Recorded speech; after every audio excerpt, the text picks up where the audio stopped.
Guys welcome to my blog. আজকে আমরা আমাদের বাগানের বিষয় নিয়ে কথা বলবো। মানে যদি আপনারা শহরে থাকেন, শহরে থাকেন, তাহলে শহরে বৃষ্টি আসলে কেমন লাগে আর বাগানে বৃষ্টি আসলে কেমন লাগে, ঠিক আছে? তো আমি দেখিয়ে দিচ্ছি, এদিকে দেখেন।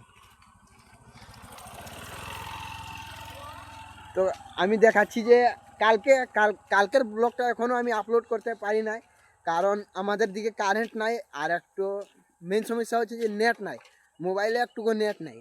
আমার সাথে যে শুভ ভাই আর আরেকটা নিউ আপডেট দীপক, ঢাকা ছিলেন উনি। বেশি দিন হচ্ছে না, এক সপ্তাহ হচ্ছে উনি এসেছেন আমাদের বাগানের উনার ঘর, মানে আমাদের বাগানেই। কালকের ব্লগে এলাকাটা কেমন ছিল আর আজকের ব্লগে এলাকাটা কেমন আছে, মানে শহরে বৃষ্টি আসলে কেমন লাগে আর বাগানে বৃষ্টি আসলে কেমন লাগে, তো আমি দেখিয়ে দিচ্ছি। প্রথমে দেখেন, এদিকে হচ্ছে আমাদের শ্মশান ঘাট। তো শ্মশান ঘাট, এটা এটা শ্মশান ঘাট বলতে কিছুই নেই, মানে জাস্ট দেখাচ্ছে, আর পুরাটাই পানিতে ভরে গিয়েছে। আর এখানে মানুষকে, মানে মরার পরে মানুষ জ্বলায় এখানে। এটা দেখেন, হ্যাঁ, ধান ধান ফসল হয়েছিল।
এখন আমরা, মানে আমরা না, আমি ঘরে যাব না, এখন আমরা যাচ্ছি এই মাছ দেখার জন্য। কাঁটাবিল কালকে মাছ ধরছিল, এখন অনেক বৃষ্টি, মানে প্রচুর বৃষ্টি হওয়ার কারণে আস্থা পানি ভরে গিয়েছে, এই জন্যই ওরা মাছ ধরছে আর আমরা দেখার জন্য যাচ্ছি। তো শ্রাবণ, শুভ, দীপক, আমি, এর মাথা ঠিক নাই, আপনারা জানতে পারেন, এর মাথা ঠিক নাই। তো আমরা যাচ্ছি এখন মাছ দেখার জন্য। তো যাই, তো আমরা ভুল ধারণা এসে গিয়েছি, এখানে কেউ মাছ ধরছে না, আর সামনে ধরছে, মানে এইদিকে, এই যে ওই সামনে ধরছে। ক্যামেরাটা জুম করলে, ক্যামেরার পানি পানি ঢুকিয়ে দিয়েছে, এই জন্য ক্যামেরাটা জুম করলে ফেটে যাচ্ছে ছবিটা, এই জন্য জুম করছি না। সামনে ধরছে মাছ, আর এদিকে এদিকে এই যে এখানে কেউ মাছ ধরছে না, ঠিক আছে? তো সামনে গিয়ে দেখি, যদি মাছ পাই তাহলে এরা কিনবে বলছে। তো এদিকে এদিকে আস্তা পানি ভরে গেছে, এটাও এদিকেও দেখে নেন।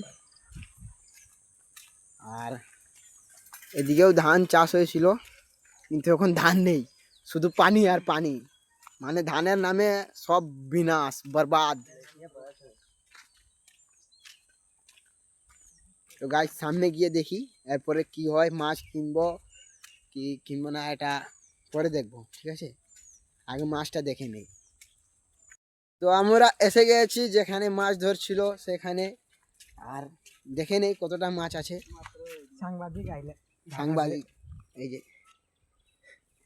এটার ভিতরে মাছ আছে। আমি বলেছিলাম না এই যে এই মানুষটার মাথা একটু সমস্যা আছে, এটা জাল।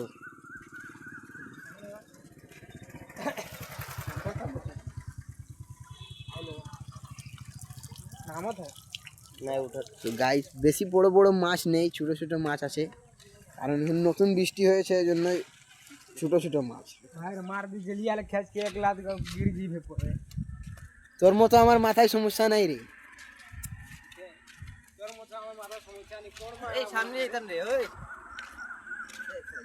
তখন আমরা ঘরে যাই, কি ঘরে গিয়ে দেখাবো আমাদের ঘরের পিছনের যে অবস্থা হয়েছে সেগুলো অবস্থা। তো গাইস নদীর অবস্থা দেখতে পাচ্ছেন আপনারা, আর জানের বাজি নিয়ে আমি এখানে এসেছি। এইটা দেখেন, এই দেখেন, যদি একবার রশিটা খুলতে পারে তাহলে আমরা ইন্তেকাল ফরমাই নিব, ঠিক আছে? এটা দেখেন,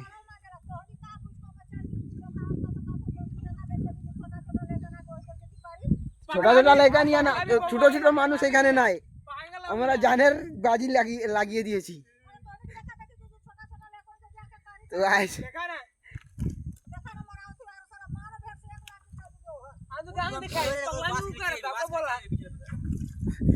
তো এখান থেকে নেমে যাচ্ছি, আর রিক্সের ব্যাপার। নমস্কার ভাই, আমার বিন্দু ভাইকে নমস্কার, মুসলমানদের আদাব। ভাই ঘটনা এলে মাধবপুর চা বাগানে দেখেন আপনারা, এই জায়গায় এই যে দেখেন, একটু জুড়ে বলেন। যে আপনারা দেখেন এই যে বন্যা আসছে, আমাদের ঘর বাড়ি সব ভেঙে চুরমার হয়ে গেছে। এখন আমরা বর্তমানে কোনো বৈধ পাবো কি না কোনো ঠিক নাই। এখন দেখি আমরা যাব, সরকার যদি পাবো, আর না সরকার না দিলে তো পাই পাওয়ার কিছু নেই।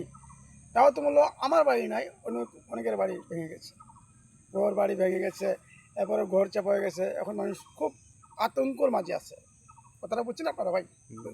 আতঙ্কর মাঝে আছে। এই দেখেন ভাই, গরু বাসে চলতে পারে, রাস্তা জমিন ঢুকে গেছে, দেখেন আপনারা এই সমস্যাটা। এই দেখেন কোনো মানুষ নাই, আর নাই, কিচ্ছু নাই। এখন বর্তমানে যে অবস্থায় আমরা আছি, বর্তমানে খুব একটা অবভয়, কারেন্ট নাই, কারেন্টের তারও ভাঙ্গা বিনাশ, সব কিছু অল বিনাশ হয়ে গেছে। কতদিন ধরে কারেন্ট নেই ভাই? কারেন্ট যাবতীয় আপনার তিন দিন ধরে কারেন্ট নেই, 1 ঘন্টা দিচ্ছে ভাই, আর আবার কারেন্ট নিয়ে যাচ্ছে। এই সমস্যাটা ভাই মাধবপুর চা বাগানে হচ্ছে আর কি। খুব। তো আমরা আমাদের যে স্কুলের দিকে ঘোরার জন্য এসেছিলাম, তো এদিক থেকে দেখেন এই যে কতটা বন্যা হয়েছে আমাদের বাগানের ভিতরে। এটা শ্মশান ঘাট, এটা হচ্ছে আমাদের প্রেসিডেন্টের বাগানের প্রেসিডেন্টের মানে কবর।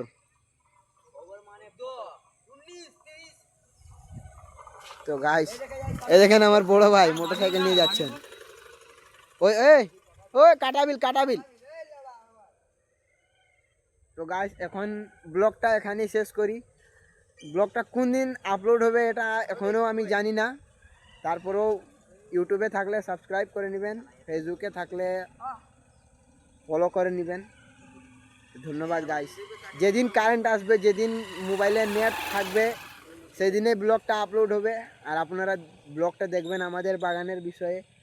আরেকটা মানুষ ছিল আমাদের পাশে, উনি আমাদের বাগানের বিষয় নিয়ে অনেক কিছু বলেছেন, সেটাও আপনারা দেখে নেবেন ব্লগের মাধ্যমে। তো এতটাতেই ব্লগটা শেষ করলাম। ধন্যবাদ। লাইক করবেন, সাবস্ক্রাইব করবেন, ফলো করবেন। ধন্যবাদ।